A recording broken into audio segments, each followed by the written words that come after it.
Hello everyone. So in this video session, we're going to take a look at a software pattern which is known as the observer pattern. So the name that we probably have heard this pattern is like the observer pattern. There are many really cool resources out there for reading and learning about the observer pattern. It's a general software pattern. It's not related only to JavaScript. Actually, it was something that came about from a book called Design Patterns, and it was mostly about object-oriented programming languages like Java or C# or C++. But this pattern, along with other software patterns, are used across all sorts of like different programming languages. So they're not restricted to just Java or some language, and they're not even restricted to object-oriented languages. A lot of these patterns can be used in other programming paradigms and other languages as well, maybe non-object-oriented languages. So this is the observer pattern. It's really nice and useful pattern, and it's used across many different JavaScript frameworks and libraries. For example, React uses a variation of the observer pattern, and many other front-end frameworks and libraries are also making use of the observer pattern. Another name that this pattern is known is the publisher subscriber, or short for pub/sub. So basically, they're kind of like the same. I will be using the pub/sub pattern name because I think the name explains the concept. It's kind of like a self-descriptive and better name, so I will stick with the pub/sub, short for publisher subscriber. But basically, they're pretty much the same. Now, before going into the pattern, I will start with a problem. So, what kind of problem we get while designing software, and especially software systems, and how certain patterns like the observer pattern can help us solve these problems. So I will start, and in this example, we will try to use or kind of like build and test this pattern around a very simple email client. So when we have a software system, let me start by. So software system meaning a website and web application, anything that you create and is composed of one or more parts. Usually our software is not just one thing, a function or a class or a simple thing. Most of them is like many things. We might call them components or modules or function or classes. So we put a lot of things together, and all these things make up a software system, a software application, a website, and they interact with each other. And at the end of the day, all of them together produce some kind of like output or accomplish a goal. So the simplest thing that we can start with is, let's say that we have like a simple application, front-end application that displays, let's say, an email message. So we have this kind of like a UI element. We create some kind of nice fancy HTML, CSS box or widget, and then we want to display an email message. So we retrieve an email from our email server. So we need some kind of like endpoint or server, and then our simple, let's say, widget will connect, make a fetch request, or connect in some way with the email server, get the data, and then present this email to the user. So up to this point, this is a very simple architecture, a UI element, grabbing some data and showing something to the user. Of course, most of the times our applications are a little bit more advanced and more complicated than this. So apart from like this main, let's say, I'll call it, let's say, email viewer component, we usually when we work with an email client, we will be needing a list of emails. So not just seeing one email at a time, So we have email, let's say A, email B, email C, email D. So we have something like this in almost all email clients. Sorry, let me make B. We see a list of our available emails for reading. And we have like a list at the left, at the right, and then we can pick one of these emails. We can open it, we can click it, and then we can view it in the main area. Then we pick another email, and then we see another message. So suddenly, just by introducing, let's call this like an email list component. So this is, let's say, the email viewer, and this is some kind of like an email list component. Just maybe put it here. So just by introducing a new feature, which allows the user to see some of the other email messages that are available for downloading and reading, we have made one step forward to making our software system a little bit more complex. Why is that? Because right now we have like a list of email, let's say, buttons or subcomponents in here that must in some way be connected with this main email viewer.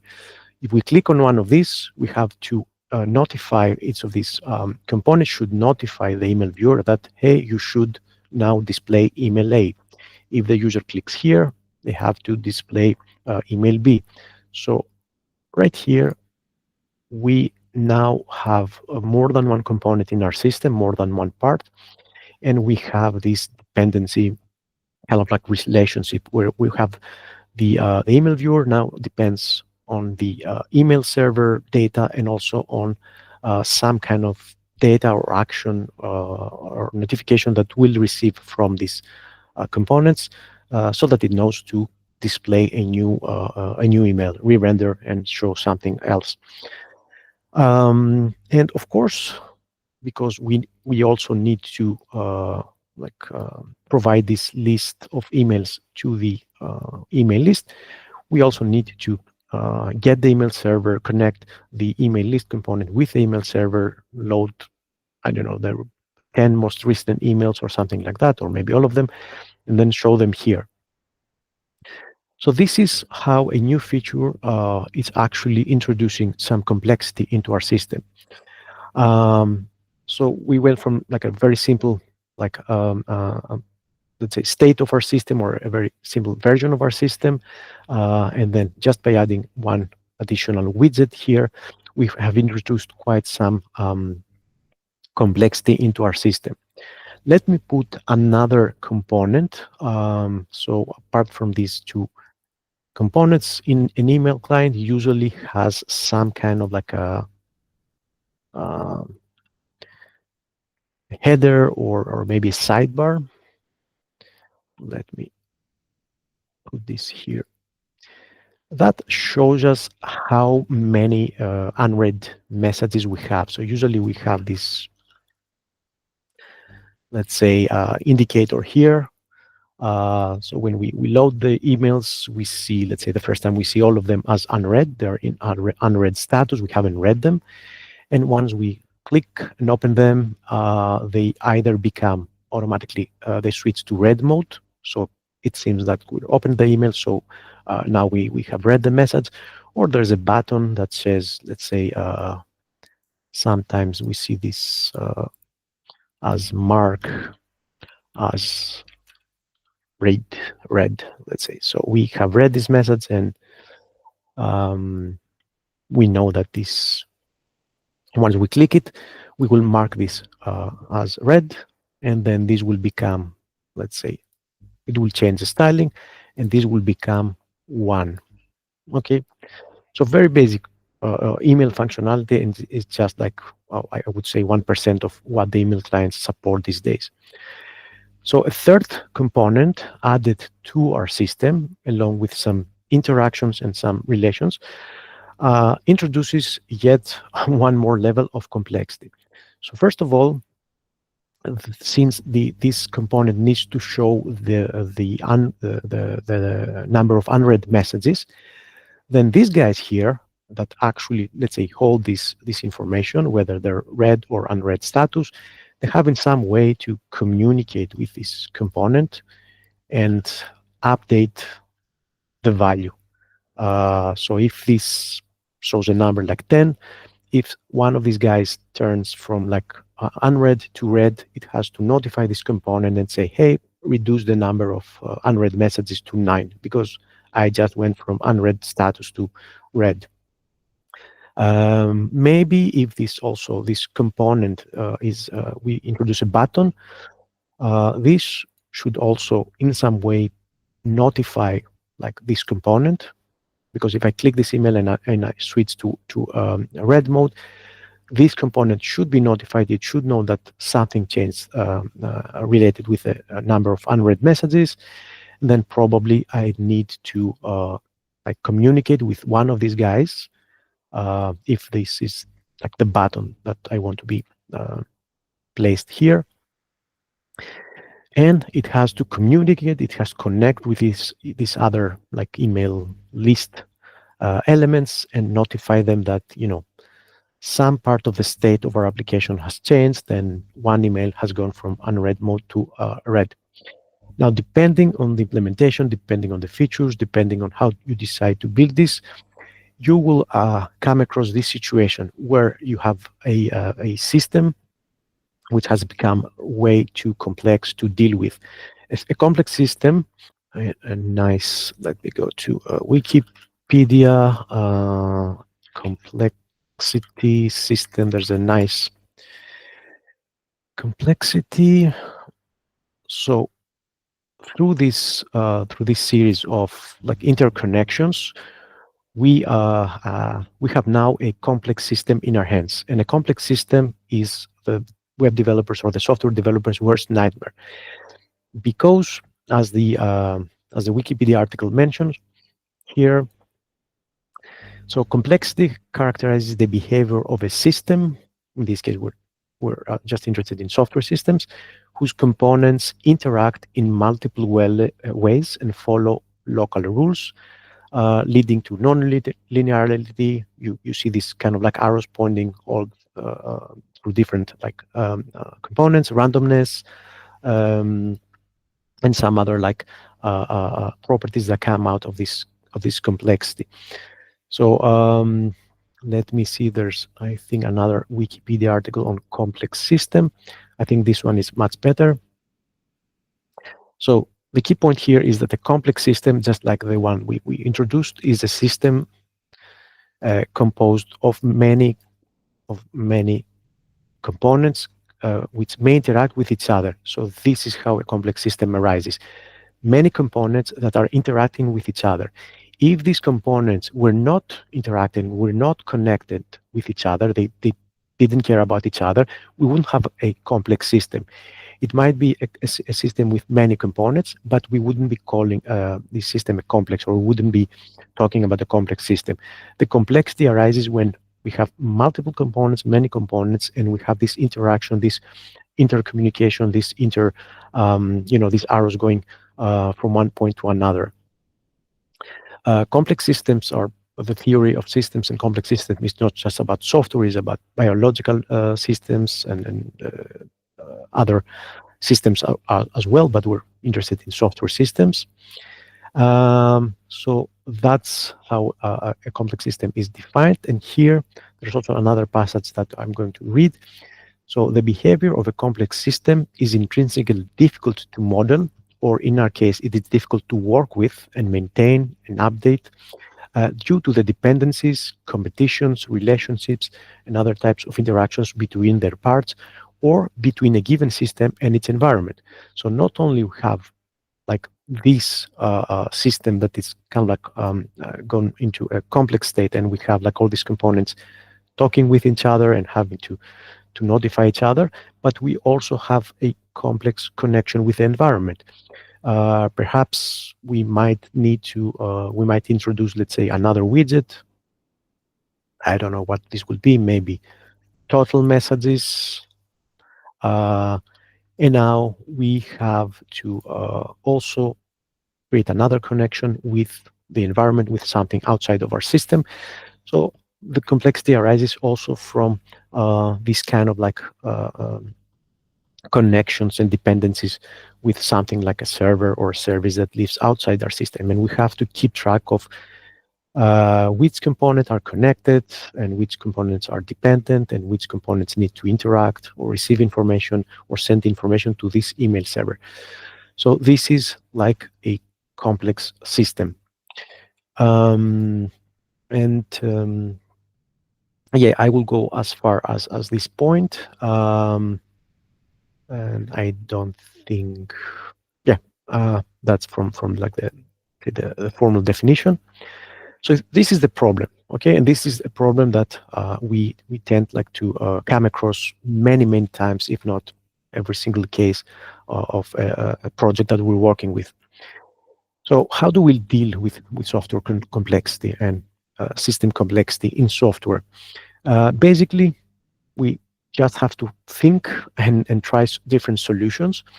And usually people and developers and software engineers have come across different solutions just by working and experimenting and trying things out. And when in a specific situation, for example, in a situation like this, people come across a solution that works, then we have what it's called a software or design pattern. So we have a solution to a complex system. Um, if we try this again and again, it seems to be working with similar systems or similar contexts. So these solutions can become a pattern. So if we find a solution to kind of like minimize the complexity and help us work with this system, then we can put this solution aside. And the next time we come across something that looks similar like this application, for example, uh, almost all front-end applications will have this kind of complexity because all modern user interfaces have a lot of like widgets and a lot of user interface elements, and they all connect with each other, right? Even your Twitter or your Facebook or your Instagram account, they have these bubbles with the new messages, then you have the messages, then you have the messages that you like, the messages that you follow. So all these components are constantly communicating and need to be connected with each other. You delete a message, you delete a tweet, you retweet, there's something changes in other parts of your application. So usually we tend to come across this situation a lot in front-end development. So if at some point we had a solution that worked, we try it in another similar context and it works, then we have ourselves a pattern. This means that we find ways to deal with these situations without having to like once again start thinking about a new novel way to solve the situation. So this is where different patterns exist in software, and we come across them. Like we find them in books, we find them in lectures. We have to learn about some or all of them. And then when we come across a situation that looks that it needs one of these patterns, we will try and implement a pattern. So in this case, we're going to be using the observer pattern to try and solve this situation. Now, before moving on to talk a little bit about the pattern and then implement a simple application, let me talk a little bit about why this is a problem. Someone will say, okay, these will take some time to like compose the components together, connect them, make sure that they work correctly, and we see the behavior, the expected behavior. And at some point, you will probably have a hard time, like, setting this up, this complex system. But at some point, you will probably successfully succeed to implement, and you have something working. But the problem with software is that things keeps changing. So even if you come across this application and you you create and you develop and you implement like the first version, there will be a new feature down the road or many features, and you will need to make a lot of changes. So what's the problem with these constantly changing systems? So if we have this, let's say, system with all these interconnected parts, if at some point someone asks us, for example, like to delete this component, to get rid of this component, so let me, and then move this along with the, let's say, with so 4 and unread 2. So if you just need to remove a component and then move some functionality into another component, you have to think about what components are dependent on this component. For example, we know that this guy here should break its connection or should reconnect with this component. So just by removing this component, this guy here will not be working. All these components will be using, maybe the application is not breaking, but they will be um, um, having these unnecessary connections to nowhere, right? So we have to go and fix the email list widget. So we have to also take care of these guys. And then probably also find some other connections. So just by removing a part of the system or moving it elsewhere or changing it, we have to constantly think about all these combinations. How many connections are there? Are there outwards, inwards connections? How should we rewire them? If this changes and it becomes like a different thing, that let's say we change the view and there's some other thing. Let's say we have like we have a new thing that's called, let me start character. We have this favorite or starred. Uh, like in most applications, you can like star or make a favorite or make something that's important, and then you can, let's say I want these emails to be like somewhere on my list. They are important, I have read them, so they're in unread mode, or maybe they're also in read or unread mode, but I need to keep a list of favorite emails. So now you have a new feature, a new challenge. You have to find some other, like you have to create another widget here, which is called, let's say, favorites or starred. So you now have another set of connections going from this guy here with this, all of them have to connect and notify this component. So you can see how this can be become a really, really big problem. Changing things, moving things, updating things, removing things, and having to think about their interdependencies and connections will absolutely make your life really hard, and you will eventually introduce bugs. So you might think and take care and predict of the changes, some of the changes that you need to do, and some of the things that should happen, and maybe your application will work as expected at first, but then you will see that you will realize that at some point you forgot to think of like this intricate relationship that goes from this one, let's say, to, I don't know, this one or something like that, and there will be a bug introduced. So maybe all this thing is working fine, but this remains, let's say, shows the wrong number of start messages. Okay. And just to be clear that this is not just a scenario, like an extreme scenario. At this point, if you go on GitHub and you check on the issues that you have on GitHub, there's an indicator at the top right that says you have new messages. So if I go to GitHub, I will see 3 new messages.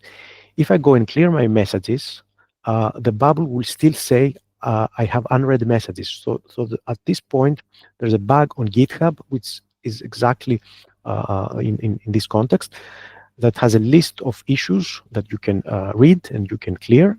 And then there's another widget on the top right that doesn't get notified accordingly, and it stays in read mode or unread mode when you have like cleared your issues. So even for big projects and big companies like Microsoft, we see these bugs on these complex systems and these really, really complicated front-end applications.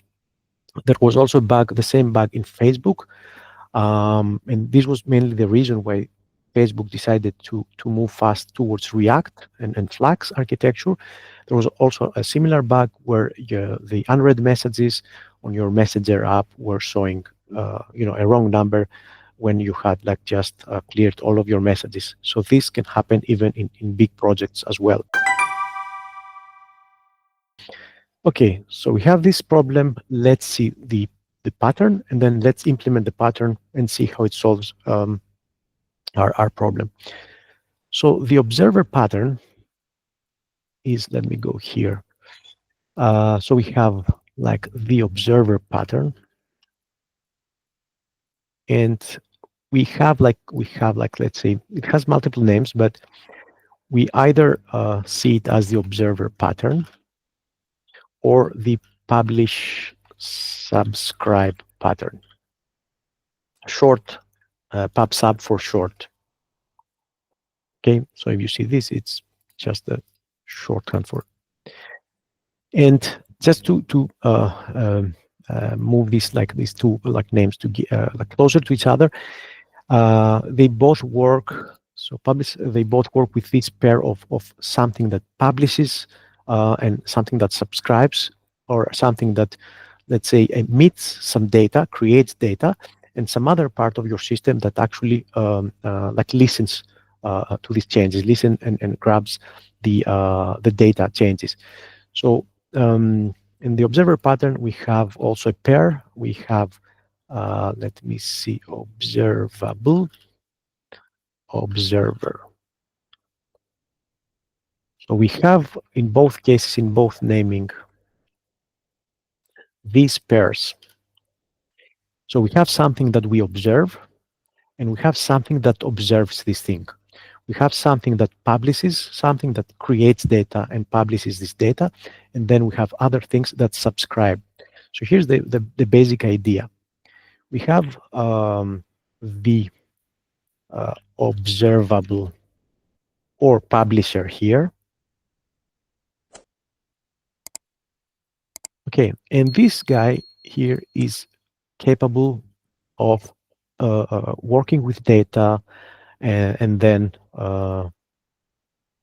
sharing this data with other components of the system that rely on this data. So we have a thing that creates and manages and updates data.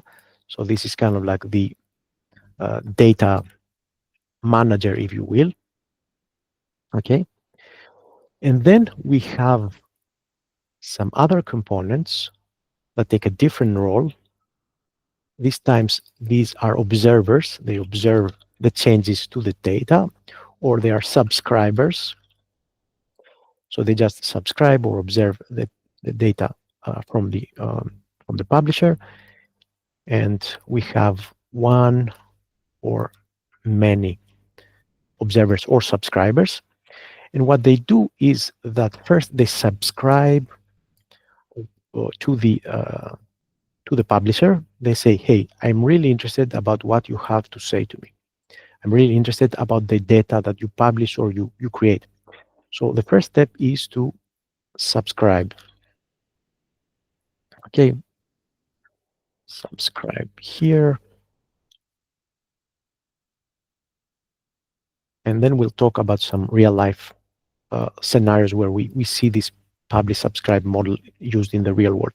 So the first thing is you have some parties that are interested in the data that this publisher or observable or main entity creates. And then when this data changes, so when we have like let's say we have a simple data, we have counter 0. Okay, this is the simplest thing I can think of right now. The only data this publisher is. So it starts with this counter, and then once we have the subscribers, and this value changes to another value, the observable or publisher immediately notifies the subscribers and about the changes in the data. So then it goes to all these guys here, and it says, "Hey, I have some news for you. Counter went from 0 to 1." Something that I forgot to mention is that sometimes, not always, but sometimes when we subscribe to a system, to a publisher, we immediately get the current state of the system. So this guy here displays 0. When it subscribes, it gets the first state of the data. And when after, let's say, a few seconds, the data goes from from 0 to 1, then these will get a notification from the publisher, and they will immediately change from 0 to 1. So this is basically the pub sub pattern in a nutshell. I will give you two examples from real world just to see how this was inspired by the real world.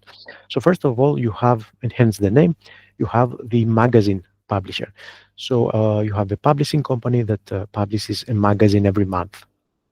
So Forbes magazine, The Economist, whatever. So they publish this magazine, and what they do is they reach out to the people that are interested, and they say, "Do you want to subscribe to our monthly magazine?" People subscribe. They start sending their fees, their payments, and then the publisher has a list of, let's say, 1,000 subscribers. So when they get a new issue, when the new Forbes, let's say, magazine comes out, they see the list of subscribers. This is important. And then they send out the magazine to all the subscribers. Now, the cool thing about this publish subscribe model is that the publisher doesn't really care about who joins or how many join or how many leave or how many new. It only needs to know to know the list of current subscribers. Subscribers can unsubscribe or can subscribe at any point. They can be 1,000, they can be 10, they can be 10,000. So the publisher is only interested in keeping a list of the current subscribers, and then when it publishes the magazine, it sends this magazine to their addresses.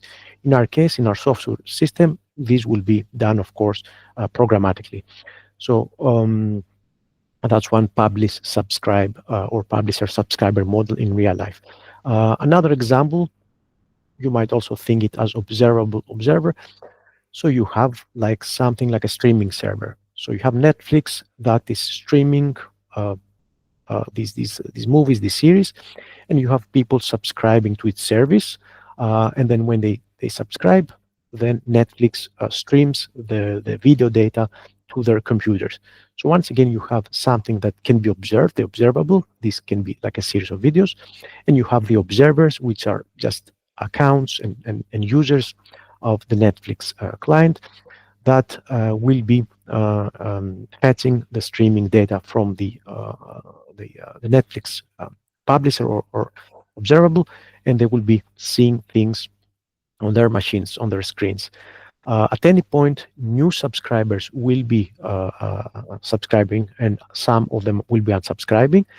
So if someone from here, decides to unsubscribe, then the problem is not a big deal. The publisher will keep publishing and sending these messages to the other ones. So this makes this very scalable, and also it keeps like this kind of like top-down approach of the data flowing. So there's a central authority, a central, let's say, entity that manages some data, and then it just sends this data outwards, like to the currently subscribed components, and then it's the responsibility of the components of the subscribers to do something with that data. Another important key point is that the observable doesn't care what these subscribers will do with the data. They can show the number on the screen. They can use that number to add it to another number. They can use this number to throw a dice or play a game. The publisher doesn't really care what the data that they will be sending to the subscribers is done over at that point. This guy maybe can display the number one. This can, I don't know, add two to it and then show three. And maybe this will just create three, let's say, shapes out of this number. So, okay, one, okay. You can get this data and then you can use it to display a number of circles, or you can use it to do some calculation. How this data ends up being used on the subscriber end is no concern to the publisher, which is also really cool. If in our scenario we have someone who publishes and it's just responsible for storing and managing email data, it doesn't really care whether this data will become a list of email titles, a UI which shows the whole email, a sidebar or like a footer that says that shows the total messages or the unread messages or the start. All this guy is really interested is seeing who has subscribed to it and send the data, notify them of the data when that changes. So this makes it really flexible. We can grab the data and use it in our application anywhere we want in any way we like. So let me see the questions. Okay, so let me copy this, and see how we can make this, um, turn this into a different. So let me, okay, I have to.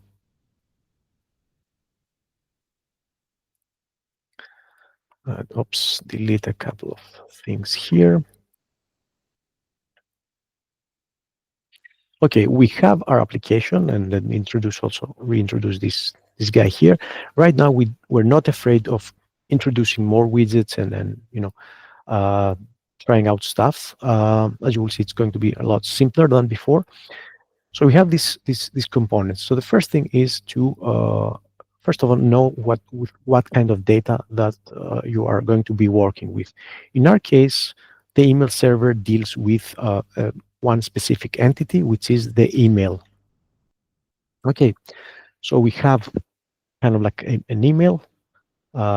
This is the type of data that this server, or as we will see in a bit, it will become a publisher, and it's going to be storing and managing this type of data, email. Of course, in a real life scenario, we will have like users on an email server. We will have, I don't know, maybe some other entities as well. And then the email will contain the title, body, an unread status, and then the sender, an ID, a unique ID for its email, and then maybe the date that was sent, or yeah. So we have this, we have to think carefully about the kind of data that we're going to be using and publishing, and also the schema, as it's called, the structure of this data. So this is the email, and then we have to just let all these guys subscribe to this guy here, and maybe we can turn this into a single component. So instead of like email, maybe we'll create an email list component that is responsible for iterating through the emails. So maybe we can simplify even more by introducing one single component that contains the logic of looping and displaying these email messages. And then we have the viewer, and then we have like this guy here, and then we have this guy here. So we still have connections. These connections are just one-time thing. This is the subscribe.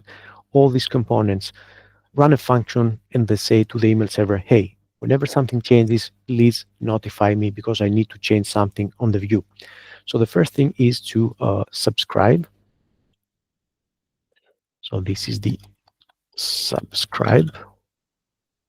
And then the journey starts, and every time there's a new email. So if we have, let's say, 2 new emails coming into the server from some user, of course the data changes. The server was holding 0 emails for this particular user. It now contains 2 new emails, so the data changes from an empty array into an array of 2 emails. And now the email server will check the list of subscribers. So the next step would be to publish. So the publisher will see that it has 1, 2, 3, 4, 5 subscribers, and it will take these 2 emails and then send them, notify these uh, components that, hey, you have some new data, see what you can do with it. Once again, it doesn't really care what each of these components will do with the data. It's not the responsibility of the email server or the publisher to, format the data or, I don't know, do something. It's up to each component to decide what it wants to do with the data. For example, the inbox will not show the email title or body or sender. It only is concerned with the number of unread properties. So this will take the data and it will pick the number of unread messages and show the number 1, 2, whatever. This one is interested for the title, the unread, because it wants to show you the unread status in here with red. Maybe the start. We'll see. Maybe we need to put a start. Okay, and that's it. It doesn't really care about the sender, the body, or maybe the date. Okay, and all the other components, of course, use the data that they get from the publisher in some way or another. So now that our system is connected with in this way, it is relatively easy, or at least a lot more easier, to introduce a new feature without having to worry about any interconnections. If I have like if I didn't have like the start widget, introducing a new feature on the app, which is a nice, I don't know, thing here that says, show me the number of start messages. The only thing I have to think about is create the UI component, subscribe to the email server, and then get a notification. I don't have to think about all the other parts of my system. And this is how the observer pattern makes it easy to deal with complex systems. You don't have to think about all the other components, and you don't have to think about their interconnection. It's much, much easier to introduce a component, subscribe, manage what this component is going to do with the data, and then even if this whole thing goes away, you don't really care. This is still a subscriber. It's going to get the data and it's going to show start 1. You can delete all the rest of the components without worrying about interconnections. These connections, these subscribers will either automatically unsubscribe. For example, in React, they automatically unsubscribe. But in other systems, we have an explicit command that you need to run. You have to run a command unsubscribe so that you can manually let some component unsubscribe and thus not get any future notifications. Okay, and it makes it easy to work with such systems.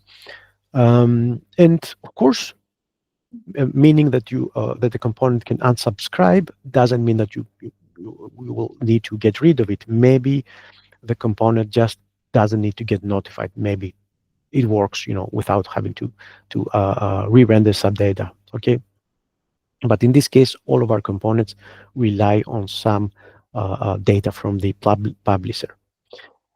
So this is how we went from kind of like normal approach. So your intuition will probably lead you to something like this. If you haven't worked with software patterns or you haven't worked with such a system like this, eventually you will get yourself into trouble with dealing with all these interconnected components. And probably you will come across a pattern or a solution, or maybe you will devise your own solution that it's maybe similar to the observer pattern, and you will get to something like this. Which is more scalable, it's safer, it's very easy, or at least a lot more easier to introduce or new features or discard old features or old components. And the combination of things and connections that you have to think about whenever you make a change will be reduced to just a few instead of all this exponential growth that we saw in the other system. Um, so this is the end of the conceptual part. This is like the theory, and now we're going to go and actually try to build a simple email client and implement this uh, into our code.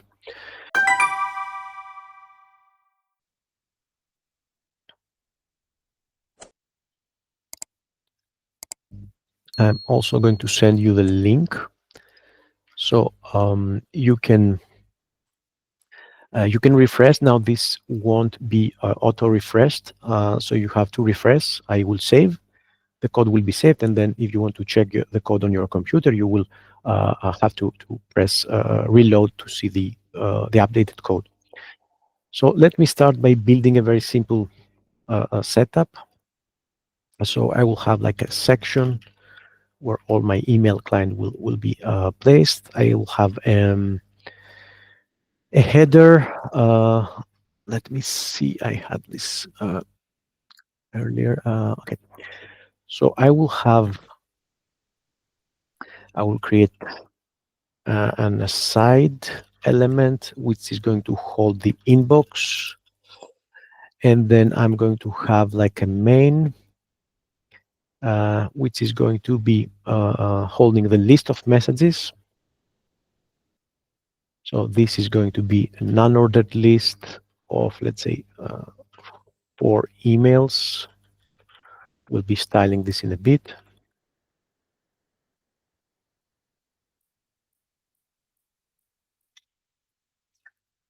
And then we'll make it look a little bit like, so the inbox, the number of unread messages, another section that will be showing the list. And then I had here, let me see, and then I had like a div called message, let's see, which is going to be showing the title and the content of the currently selected content here. So I have these components. Let me just do some very basic styling. So first, let me um, put some outline to see their.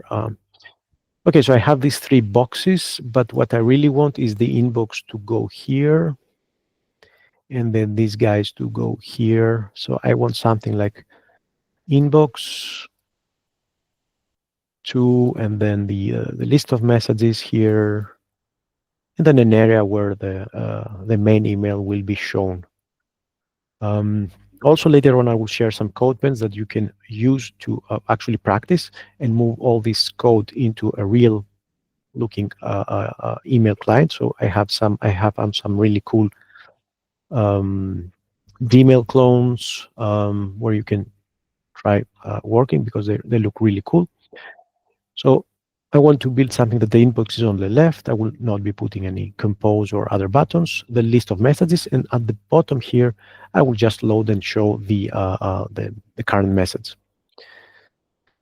So in order to do this, in order to put this guy on the left and this thing here, so these 2 guys here and this guy here, and put them aside, I will need to target their container element, the section, and use the display flex. So I'm going to say section display flex. Let me see if I'm. So now we have the flexbox works by smashing them, let's say, next to each other. I want to give my aside some kind of width, like let's say 40% of the total width. And then I want the main section. So let me put also some outline around the main. So I also want this to take the rest of the space. So 30% for this guy, and then the rest will be either 70%, or with Flexbox, I can say grow as much as you have space. So FlexGrow says take all the available space. Um, and I won't be going into any further CSS. I'm just going to comment the outline for now. Or maybe, okay, maybe I'll keep this just to see these areas like this. And just to make this a little bit nicer, I'm going to add water. So I'm going to go to water CSS, which is a nice way to add a styling to your HTML without having to worry about classes and libraries. So just by adding this link, I will have like a nicer, let's say, kind of like looking. Okay, so enough with CSS. We have our inbox, and this is going to be a subscriber, right? Because it needs to update whenever there's a new unread or read message. So to change the number, so we have one component that needs to subscribe. We have the list. We definitely need this to subscribe to some kind of like a publisher to display new messages or other messages as well. And then we have, of course, the message, the viewer. So these three components will have to subscribe to the publisher and get notified and update their screen or the UI whenever we have the new data update. Last thing before I want to introduce like the here I'm going to say that if this is unread, I'm going to be showing a slightly different styling. So if the message is unread, usually you see it in strong bold letters. And then maybe I will put a span here that would say unread or something like that, just to keep it a bit more friendly and accessible, because someone who cannot see will have no clue about whether this is unread or read. So we need to have this for a screen reader, for example. So here's the idea. We need some kind of publisher, some kind of like email data manager to notify these three components. So we'll have something like an application. I will call it an app or email app or whatever, and they will be subscribing to the app.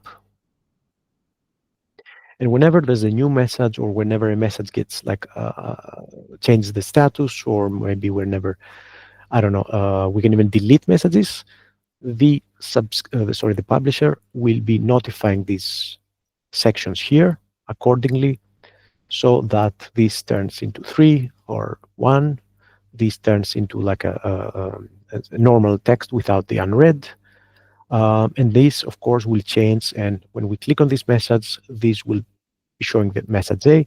When we click on this one, we will see and reading the message B, and so forth. So this is the rough idea.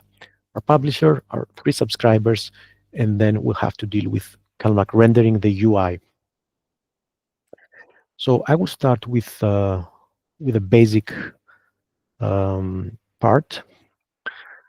Okay, so for this application, I'm going to be using a class just to organize our code in a nice manner.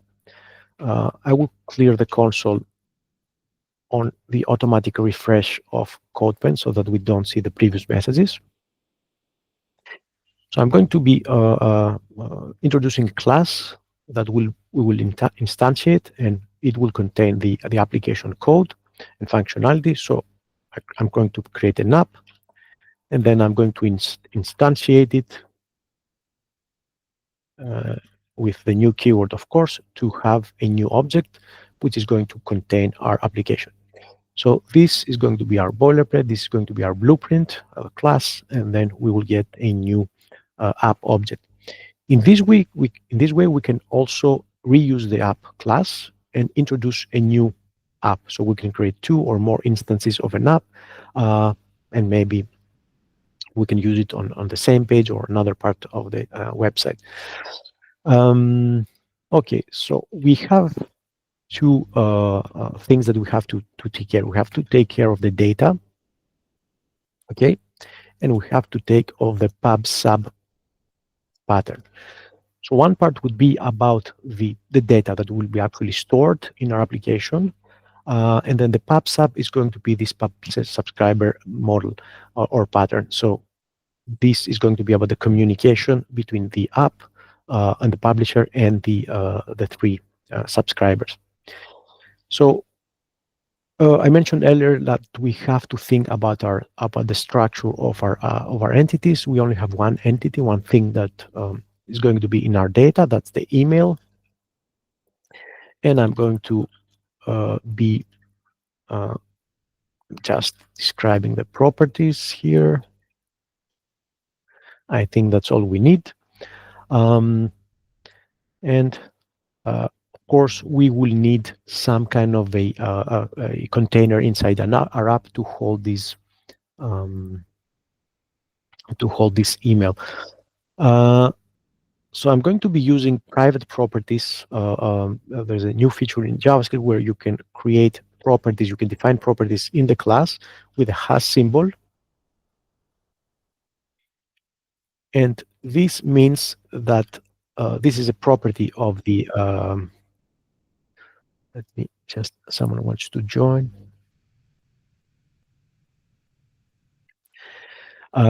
So we have a property, and we can access it outside of the app. If it's not private, we can say console log app messages, and we will see an empty array here in the console, or something like an array. But if we want to keep this property private, if we don't want to expose it to the outside world, if this is something internal, we can use a private property. So we keep it protected. And in this case, we no longer can access these private variables from outside the app. So I will keep the messages private, and I will expose them using some kind of an API. I will expose them using the publisher, but not directly as a property, because I don't want the user to accidentally do something like this, okay,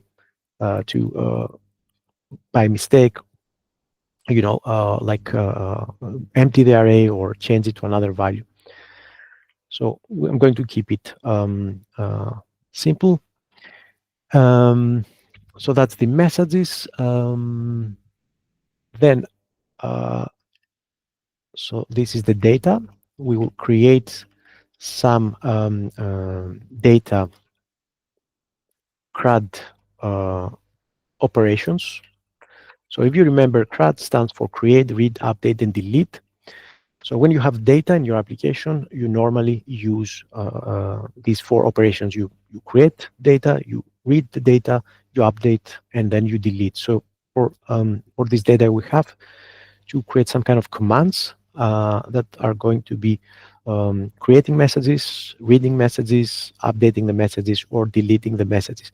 In our case, the R is not needed because the reading part will be managed by the publisher. The publisher is going to notify the subscribers, and they will be reading the data.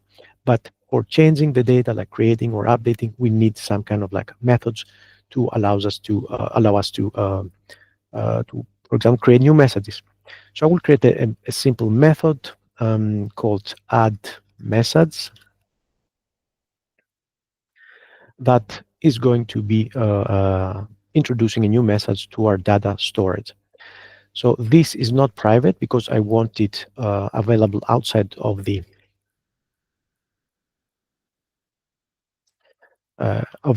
class because I want some kind of like a fetch request or some kind of server connection to grab the data and then put it inside the app. So this, as you can see, produces no errors. And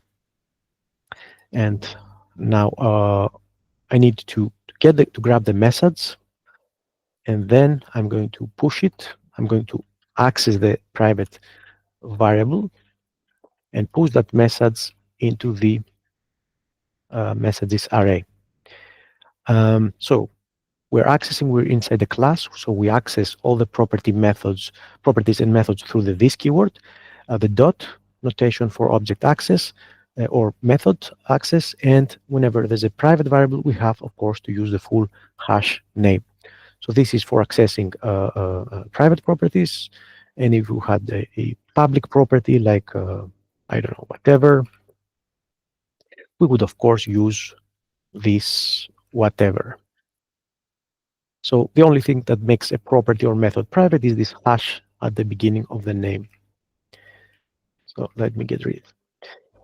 So this is a simple method to add some methods to the data storage. This of course would be like fetch request to a email server, get the messages, and then store them. In our example, we will just be introducing some kind of like mock data. So title, email A, body would be body A. Unread, it's going to be true. A new message is always in true mode. And then let me also introduce another message.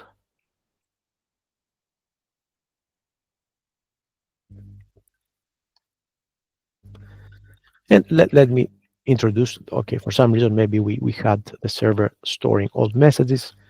I will have a message that the user has already read. So this will be false.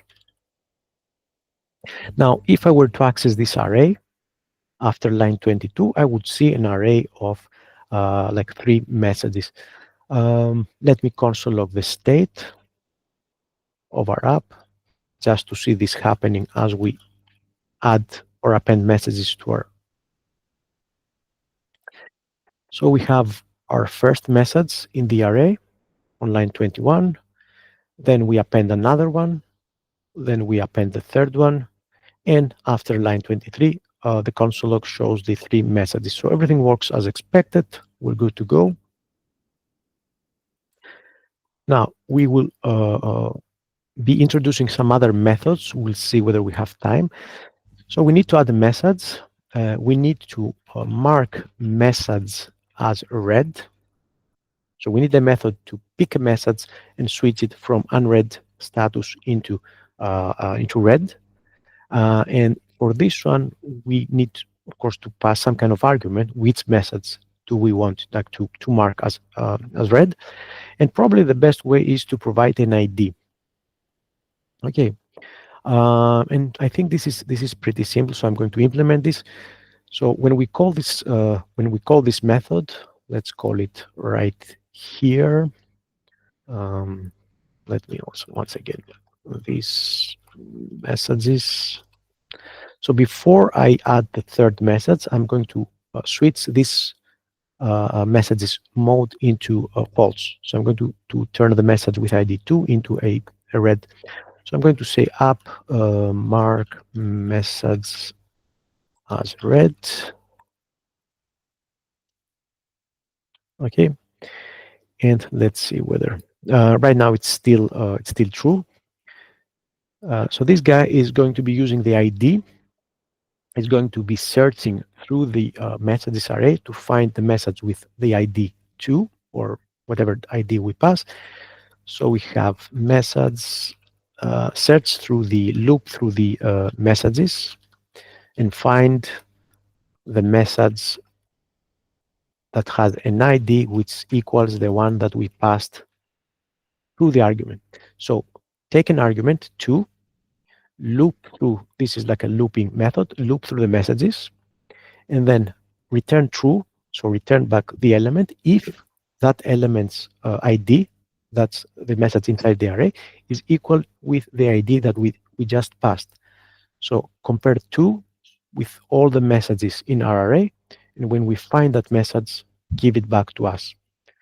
So pick, this is like pick the right message based, and then change its status. So now that we have the message, let me see whether we have correctly picked our message. And I believe the find will stop. Whenever it finds the message, it will stop. It will not iterate through the whole list. I'm not sure. We should check MDN. So it stops when it finds, but we have to double check. So I have my message, and all I have to do now is message unread equals to false. So we mark it as. So let's see whether this works. We should be seeing email with ID 2 as false. Yes. So a create operation to add the methods. Let me just console remove this. Very simple.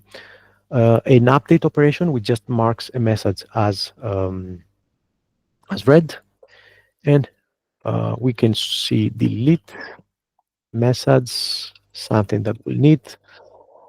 And so add methods, mark methods here, delete method. What else we can think of? You can implement this. So we go now from this is the simple like data management part of our app. Okay, now it's up to the pub sub pattern. So pay close attention because this is really important. So what is the pub sub pattern? It needs to store a list of subscribers, right? That's important. So we need subscribers list.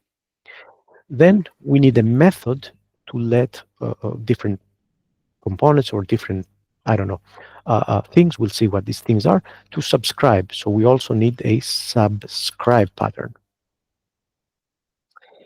Okay, so hold the subscribers, and then this guy is going to add subscribers. Okay, so that we can say add, app, subscribe, and not some kind of thing. We'll see what kind of thing will subscribe. Okay, we will not pass a string. So, and then also subscribe. So this should be like the inbox. This should be the email list. And then there should be a third subscriber, which is the email, I guess, viewer, right? Now this won't do anything because it's a simple string, but we'll see. I'm going to save so you can see the code. I'm sharing the code again. So if you joined, you can take a look at the code live. Okay, so how do we subscribe? Well, this is actually pretty simple. We just push subscriber. So we pass something to the function, and then we push it to the array of subscribers. Really, really simple. Okay. So we pass a string, another string, and then we get, I will create a kind of like a debug method here to show the,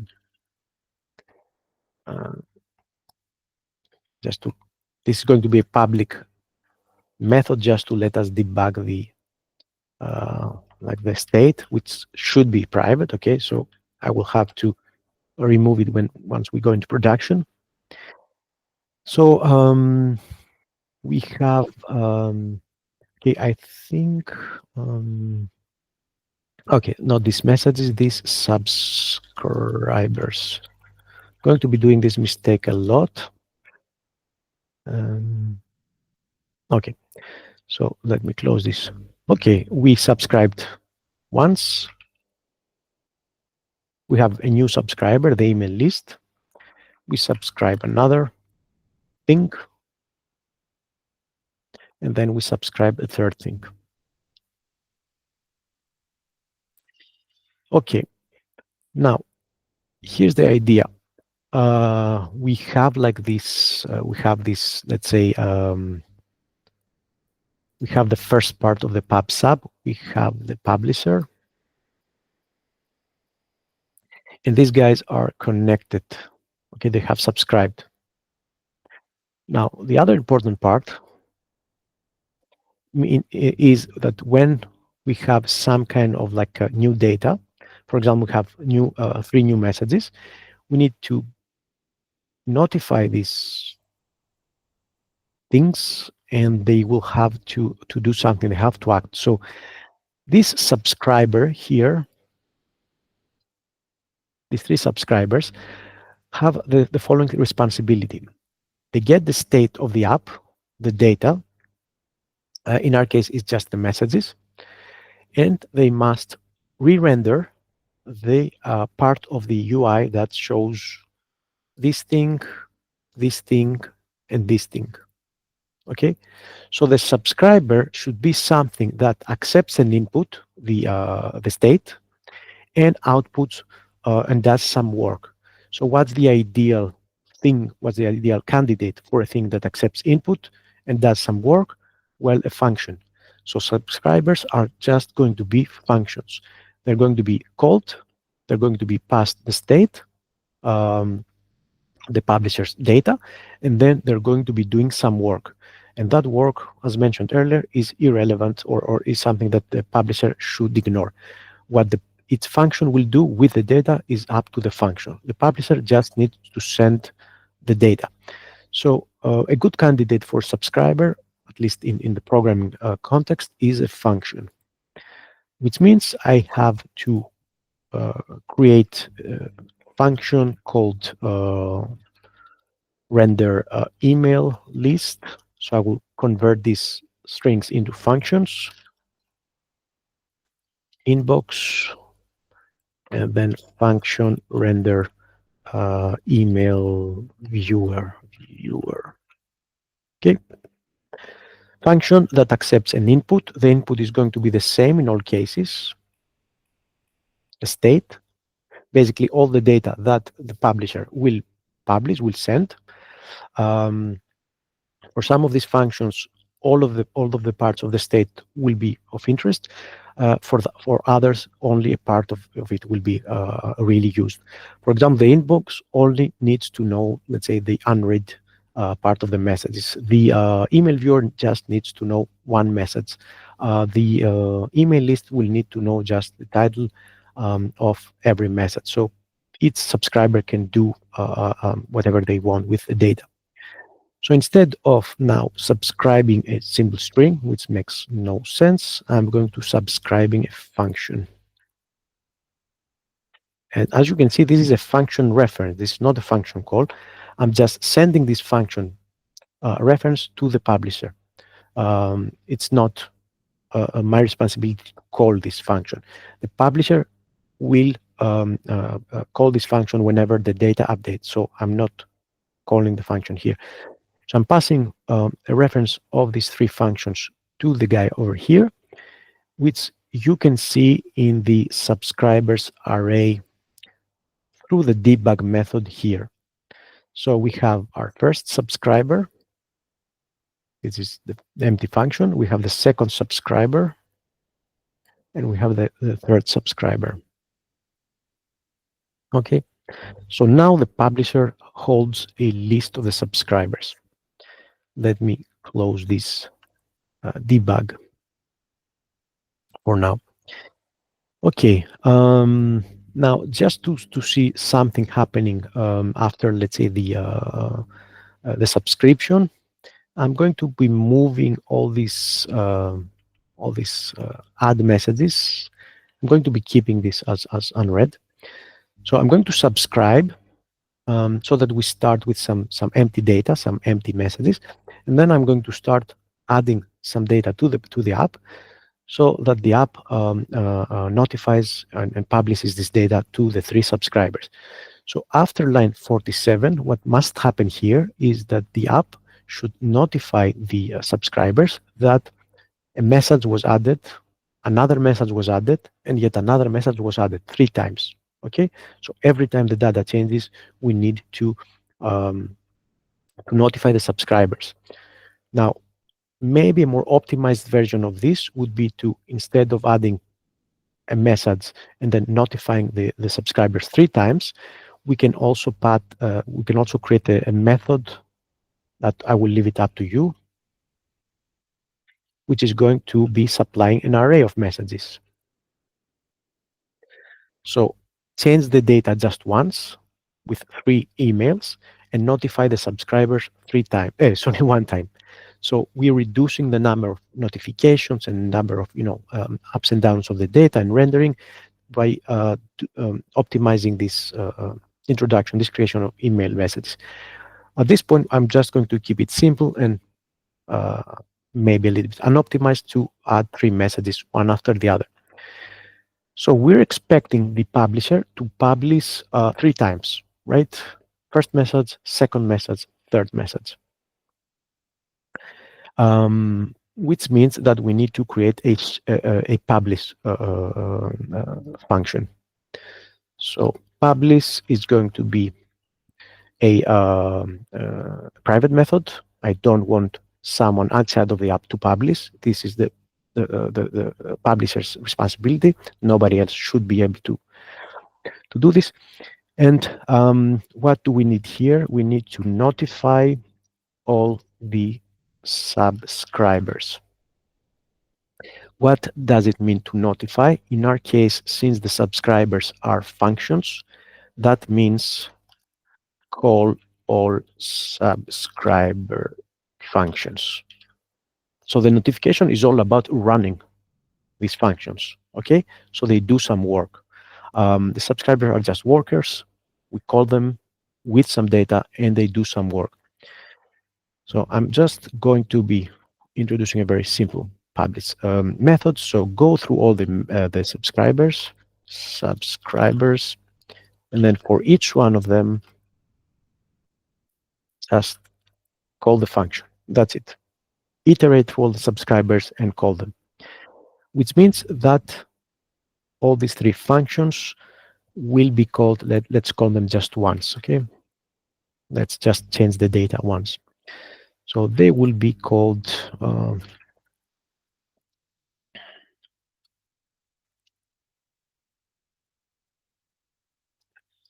this guy and console log, this guy.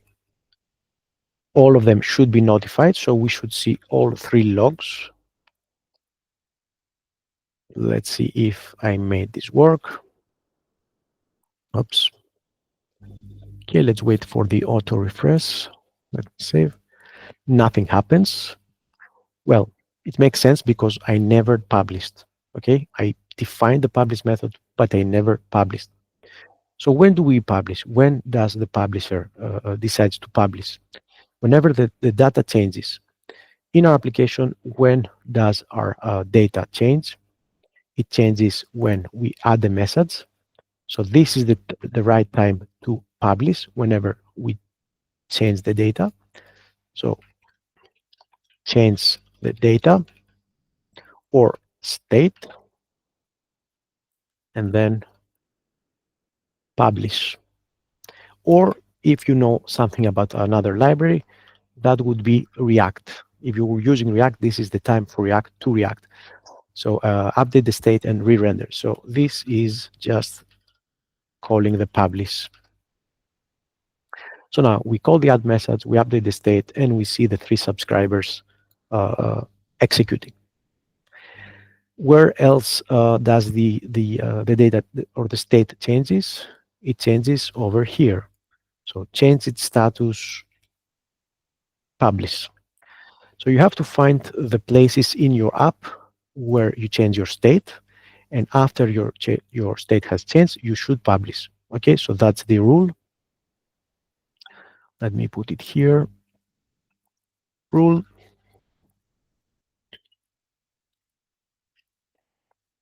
Publish. In React, when the state updates, the React framework will react and it will re-render the component. So this is very close to the React architecture and the React philosophy. So we have, let me know if you have any questions. I will stop and go back, so feel free. We have the publish working. So we have each subscriber. Now let's see what is inside the first parameter of these subscribers. Undefined.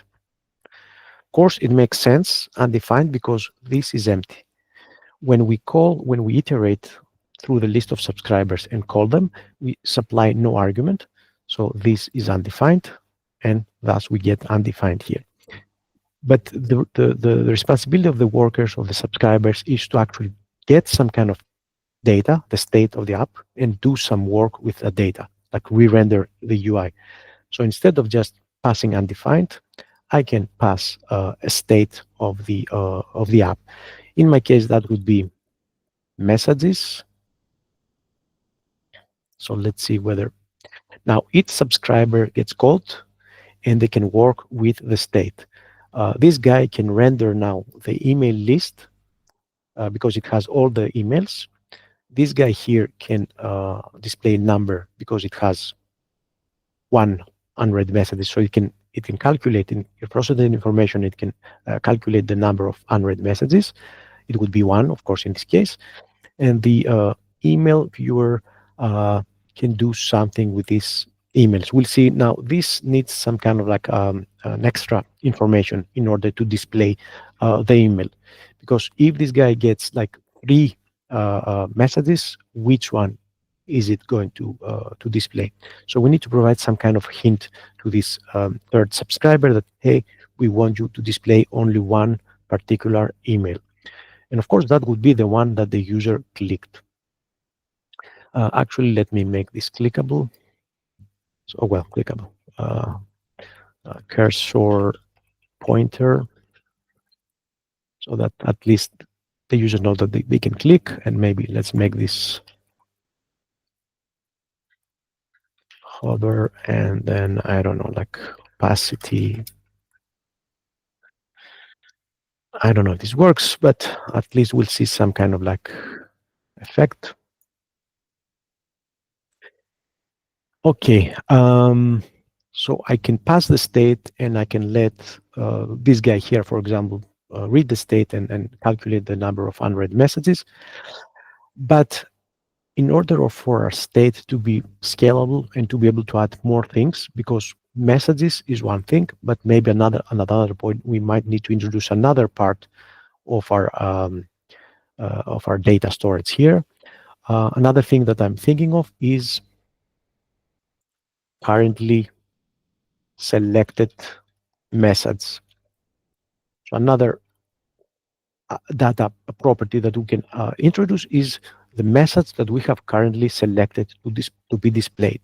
Okay, and this can be either null, none is selected, or it can be an ID or maybe a message object.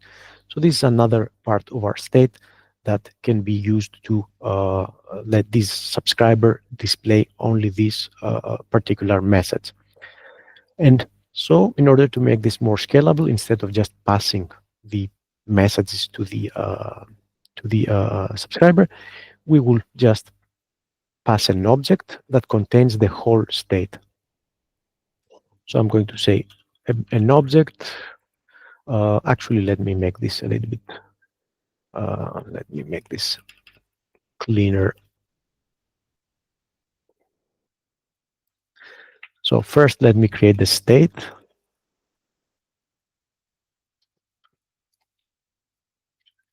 And then we have, okay, this, I will say current for now, just to cut this short, but you shouldn't be doing this in your editor because I don't have auto complete. That's why I'm a little bit lazy, but you should make this fully self-descriptive.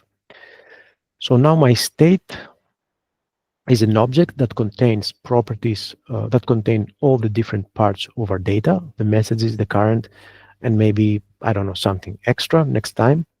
And then we pass it to the subscribers. So each of them gets from undefined into messages, current, and whatever they need.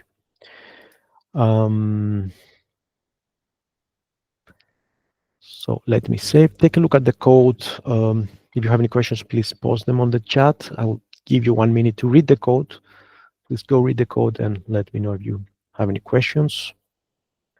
I'm going to be uncommenting 2 more lines so that we add 3 messages and we get something more fancy, let's say, to view in our user interface. Okay. And then I'm I'm debugging. Okay, I'm debugging. No, sorry. Okay, I'll start by focusing on the inbox. So we have a subscriber which is called inbox. It gets notified. We can see here through the console.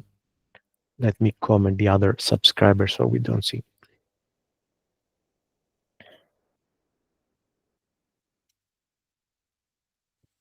And in the last notification, because it's going to be notified 3 times, we will see a list of all the messages and currently set to null.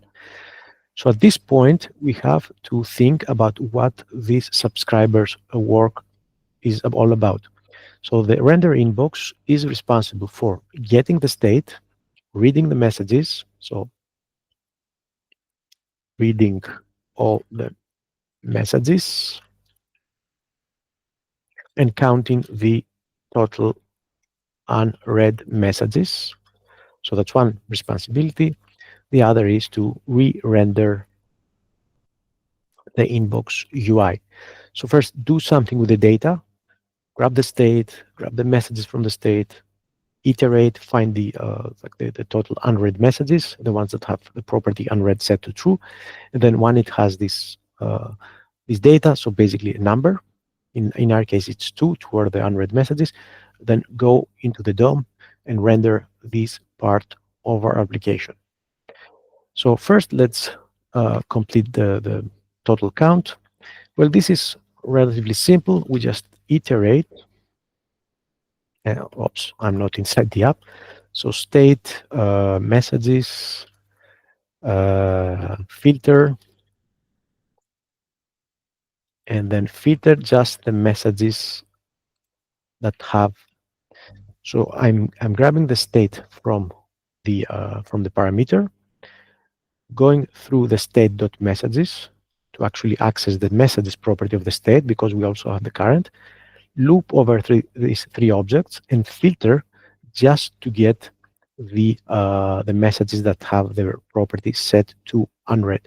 Or if it doesn't make too much sense, you can say something that like this. Okay, but it's actually the same thing. Um, so this will come out with just two messages, or an array to be exact of two messages. So if we get the length of the array, we will get the number 2. Okay, so we save this in a variable and we try to console log it to see whether we get the correct number. So we should be getting 2. And as you can see, we have 3 notifications. Okay, the first time we have 1 unread, it's the first message. Then we add another message, so it iterates through the whole list of messages. This time there are 2 messages, and 2 of them have true, so we get 2. The third time it gets notified, we have 3 messages in our state, but 2 of them have the value set to true, so we get 2 at the last notification. So we get this recurring, like as I said, notification. We can optimize and have like 3 messages appended at the same time. It's okay for now. We will re-render 3 times. No big deal. So now I just to dynamically create this part. So I will go here. I will remove this, and I will say now it's up to you to pick the aside element from the HTML and just display the num of unread. So I'm replacing the static content with the dynamic value. Picking the element, finding the element aside in the DOM. You should be doing this. You should be saying this something like using an ID. Horrible practices here. So get by ID, inbox. And then, of course, we have to test what happens if I comment this guy and this guy. I get 1, correct. I uncomment the second one, two renders, but at the end we get the last render showing 2, and then this one is going to be again 2. If I turn this into true, we should be seeing 3. Okay, so false. So we have our first success in creating and implementing a pub sub pattern. So we have just created our first pub sub. So we have a pub sub, a publisher. This is the app. Okay, somewhere hidden inside the app, we have the messages. We have these guys subscribed.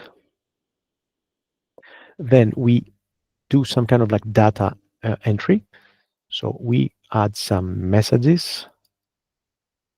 So this can be done in so many ways. A server can update the publisher, maybe an interaction by the user, maybe an event. This can be done in so many ways.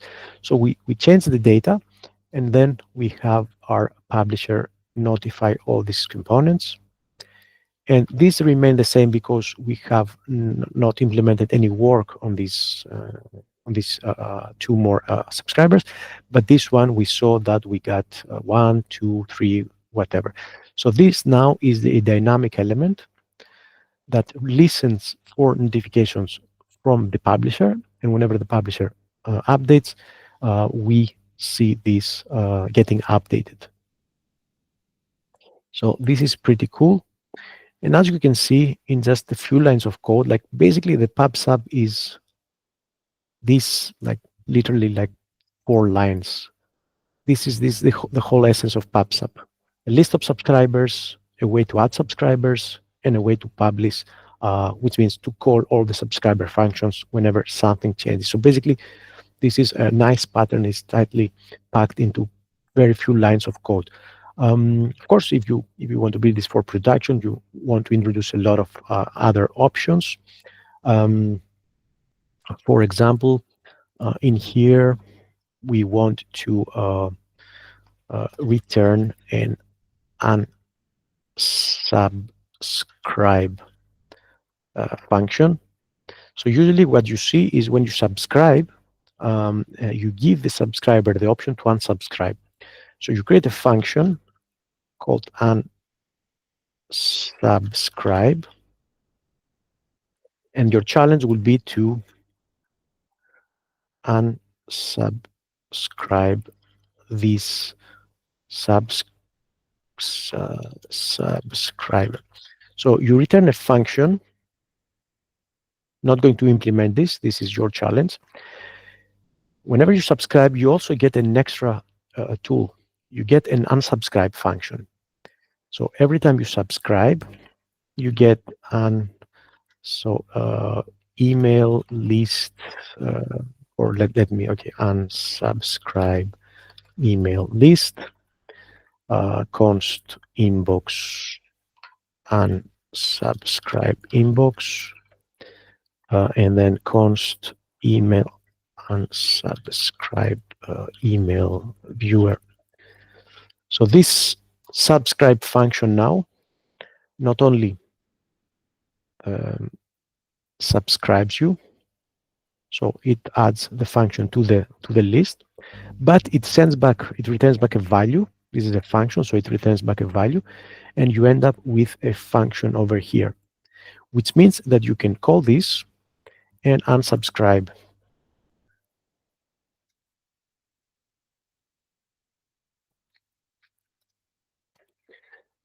Okay, so if we want at some point to unsubscribe, let's say the email unsubscribe email list view, we just call this function. Right now the function does nothing, but what would happen is that we start with 3 subscribers. Okay, and then at some point this guy here decides to unsubscribe by calling this function. So at this point, this would be like destroyed. the subscription gets cut off. So the publisher no longer cares about this subscriber. So the next time it publishes, it will just be to this guy and this guy. This guy no longer needs to read for state changes. So the challenge that you need to implement is to fill in the code in the subscribe unsubscribe function so that you can unsubscribe any subscriber at any point. That's something that we find in a lot of PubSub implementations. It's really useful because we might want at some point to stop getting notifications or stop rendering or maybe hide an element and then show it again and so forth. So you get the idea. Now, let me see, we have just a few minutes, so let's implement like the second subscriber, and I will leave the email viewer to you. So this is your challenge.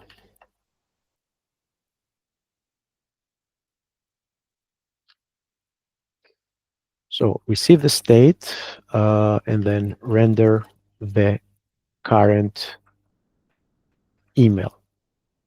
Okay, so I will leave this up to you. We will now render the list.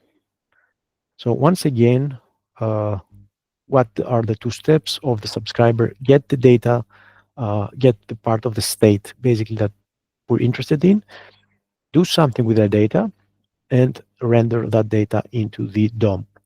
So in this case, we have like we have the list. So I'm going to be grabbing this one. So now hiding this static content. And we have the class list. So I'm going to be needing this element in order to append the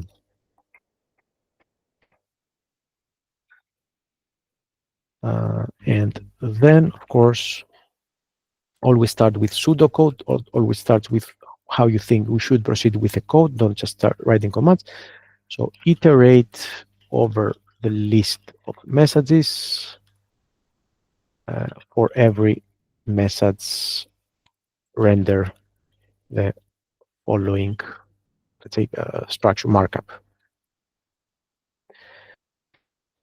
So that's the responsibility of this subscriber. So once again, the iteration is really simple.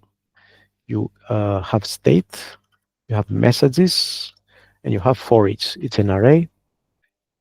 So we can like console log the message. Yep, we have our messages here. And now we need this to go here, which means that we can either like do something concatenate or append something like this as a string to the inner HTML of the list. And you get the messages, but you will see we have a problem. We see 1, 2, 3, 4, 5, 6. Okay, that's because we get 3 notifications. So this function gets rendered 3 times. So we have 3 state updates. We get 3 function calls. So for every function call, we append. One thing that we can do is before every re-render or before every execution of the render email list, we can say list clear the inner HTML. So you just re-render, clear the contents, and then append the contents again. And then, of course, you can say here, instead of just hard coding a value, each message contains title, unread, and that's all we need for this one. So whether it's read or unread status and the title. So we will replace this with nice backticks here. The message title will be here. And then I'm going to just, let me just break this up. And then I'm going to say list inner HTML. Just close this. So the first part, the second part, and in here I'm just going to introduce a conditional. So if the message is unread, in that case, only append this thing here, which is going to be, let me put this here, is going to be just this part. Strong span. Okay, why do I see this on the second line? Span. Okay, I wasn't expecting to see this. I'm doing something wrong, obviously. Let me see some of your questions. So app should get the current managed ID from the message list. I become a subscriber. So basically, I'm not sure about which function. Like if we're talking about the, not sure. Can you elaborate on the question? Like when exactly do you want the this to happen to become a subscriber? Um, so the idea was like when we want to select a message here by clicking, we want this thing to change to the currently selected ID. So upon selection, this will become a number ID. So this will become either 1, 2, or 3. We have 3 messages. And then this ID will be used to render this guy over here. So if we want to render the email viewer part, we'll have to check the current ID. If it's null, we just do nothing. If it's 1, we iterate through the list of messages, find once again with the find method the message based on the current ID, and then take this data and render it right here. If that's what you imply or your question is about, I hope this helps. But you'll have plenty of time to like experiment and try these things out. Now I will keep this here like this. I'm not sure why I get like an extra new line here. Strong. I'm closing. This is a span. This is an inline element, so I'm not sure whether li. It's a list. Okay. Okay, I'm appending to the list. So now I get it. So here's what I'm going to do. I'm going to say I'm going to start appending to a simple string. I'm appending to the list. That's why it's. So first, I'm first going to create like a string, a simple string. And then at the end, I'm going to append it to the list.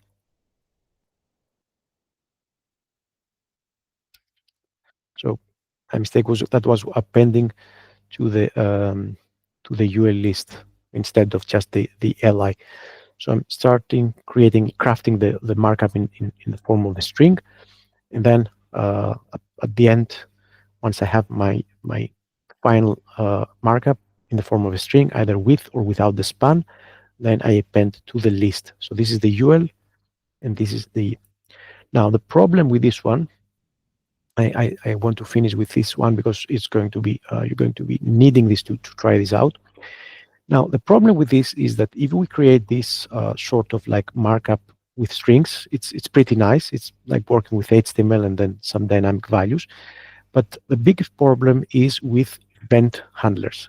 So we want this to be clickable, which means we want the add event listener. Now you can append this markup to the list and then find these elements using like document query selector and then use add event listener. So, but that is going to turn out to be a little bit difficult. So this method of using simple strings and inner HTML to append HTML to your markup dynamically is really nice and handy when you don't need to attach or add event listeners. So this will probably work if we just want to display, let's say, the methods. But if we want some action to happen, simple string, let's say dynamic rendering. This is using strings to put things together and then append them to the inner HTML property. But this is going to be really hard for us to actually introduce an event listener. So I will use the second more powerful method, which is object dynamic rendering. So instead of using strings, I'm going to be using objects. So I'm going to create an li using the document create element. So I'm now handling objects, not strings. Li now is an object, much more powerful than a simple string. I'm going to say li inner HTML equals, then let me see, I'm going to be appending this. And then, so let me do the same thing here. So let me put this here.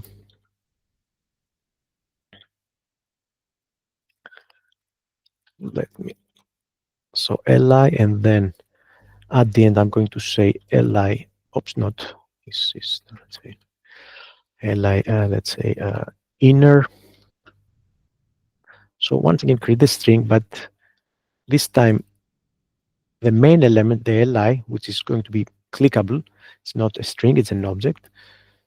So I'm going to say inner HTML equals li-inner, not best name. And then append this to the list. So append child.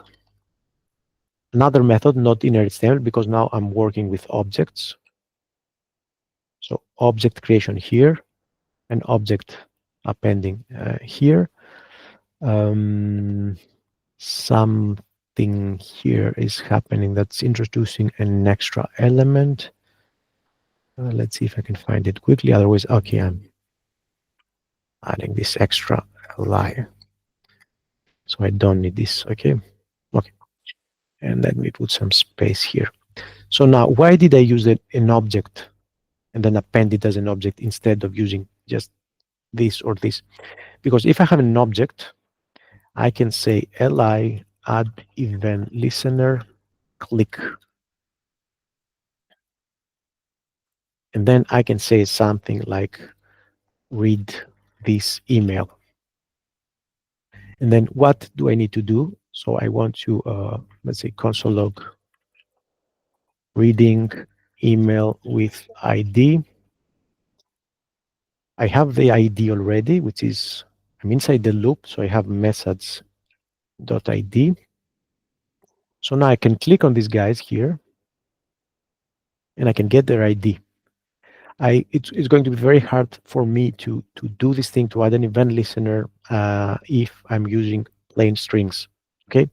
So work with objects, they're much more powerful, and they allow you to add an event listener or all these three li objects. You can use event delegation to actually optimize this and have just one click handler for all the messages.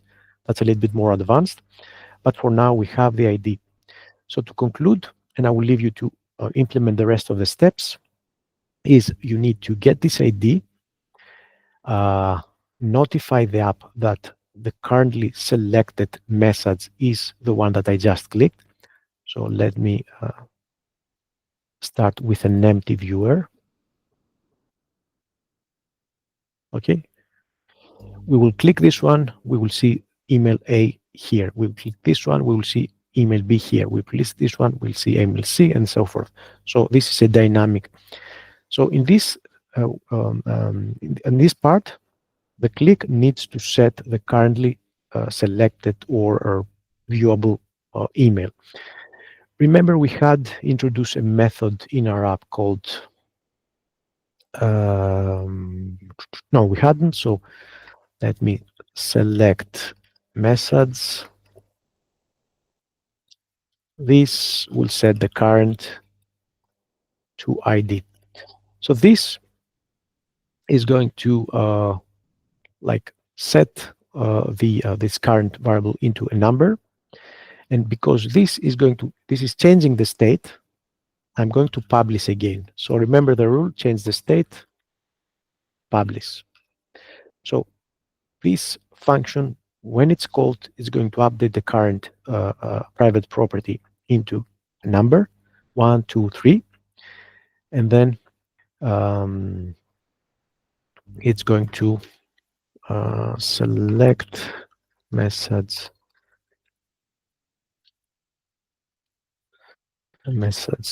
ID. So now let me see if this works. Let me console log this guy here. So subscribe, please. Okay. So I click this one. I get the ID. I call the app select methods. So the app knows that the publisher knows that the current is changed from 1 to 2, from 2 to 3, from 3 to 1, or from null to 1, and it publishes. So the state changes, the current becomes from null 2, or from 2, 3, state up change, re-render, or publish. So when it publishes, then we say this guy here changes the state. Okay, so state change, notify this guy here, which is like right now it's a little bit it's invisible. It's the HTML, and this guy should show the email A. Okay, so click here, change the state, current becomes 1, then show the first email. Click here, change the state to 2, notify this guy so that they re-render. And last thing, just console log to see that it's working. So the email viewer will have to see the current, right? So let's see. Now, if I click this guy is going to add the ID to the current property of the app. The app, since it changes state, is going to publish, and this guy here, so this function here that's about to render this component, will read the state, the current, and try to do some work so that it renders the specific email. So you can see now it has the ID 2, 2. So we're passing the ID from here to here. Let me make this. So this is the message. Let me make this, I don't know. Height. Let's just show it. Or minimum height. So it expands. Okay. So now your challenge is to take this and try to see what you can do with the state. Remember, the responsibility of the subscriber is to get the state, do some kind of processing, come up with a state that it needs in order to render the UI component that is responsible for in the DOM. So you have the current, you have the whole state, do something, and then with the data display the email. So that's your challenge here. Then another challenge is, of course, to mark its email as read. So I leave this up to you to find a way to either click here or click here. I would say a button mark as unread here would be nice to have something like